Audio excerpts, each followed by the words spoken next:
द्वारका की महारानी और साक्षात लक्ष्मी का अवतार रुक्मिणी एक बेजुबान जानवर की तरह रथ खींचने पर मजबूर हो गई। उनके कोमल पैर तपती रेत में झुलस रहे थे और हाथों में घोड़ों की लगाम नहीं बल्कि उस भारी रथ का बोझ था।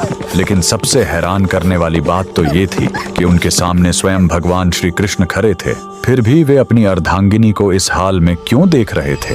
ये कोई साधारण सजा नहीं बल्कि एक ऐसे श्राप की शुरुआत थी जिसने द्वारका के महल में हमेशा के लिए विरह की आग लगा दी। इस अलौकिक गाथा की नींव तब पड़ी जब श्री कृष्ण और देवी रुक्मिणी ने अत्यंत क्रोधी महर्षि दुर्वासा को भोजन के लिए आमंत्रित किया। दुर्वासा ऋषि, जिनका क्रोध किसी राक्षसी प्रलय से कम नहीं था, उन्होंने एक ऐसी शर्त रख दी जिसने सबके होश उड़ा दिए। उन्होंने कहा, मैं भोजन तभी स्वीकार करूंगा जब मेरे रथ में घोड़े नहीं बल्कि स्वयं तुम दोनों जुटोगे। यात्रा आरंभ हुई। एक तरफ साक्षात ब्रह्मांड के स्वामी श्री कृष्ण थे और दूसरी तरफ कोमल हृदय मां रुक्मिणी। ऊपर से बरसती आग जैसी धूप और नीचे पैरों को जलाती मरुस्थल की रेत। रानी रुक्मिणी का शरीर थकान से निढाल होने लगा, कंठ सूखकर कांटा बन गया। जब प्यास बर्दाश्त से बाहर हो गई तो उन्होंने कातर नजरों से अपने स्वामी को निहारा। श्री कृष्ण अपनी प्रिय की पीड़ा देख द्रवित हो उठे।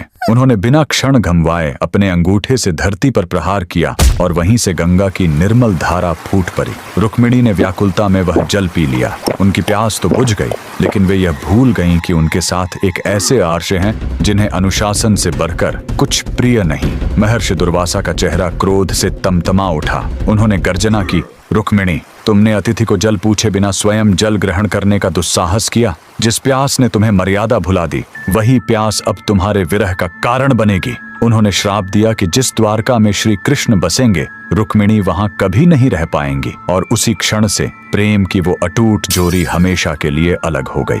यही कारण है कि आज भी द्वारकाधीश के मुख्य मंदिर से कुछ दूरी पर माता रुक्मिणी का मंदिर एकांत में खड़ा है। वह मंदिर हमें याद दिलाता है कि भक्ति में एक छोटी सी भूल भी कितनी भारी पड़ सकती है। जहां रानी ने अपनी प्यास बुझाई थी, उसे आज भी रुक्मिणी कुंड कहा जाता है, जो उस अधूरे मिलन और अमर प्रतीक्षा का प्रतीक है। अगर आप भी साक्षात लक्ष्मी नारायण के इस अलौकिक प्रेम को नमन करते हैं तो कमेंट्स में जय श्री कृष्णा जरूर लिखें।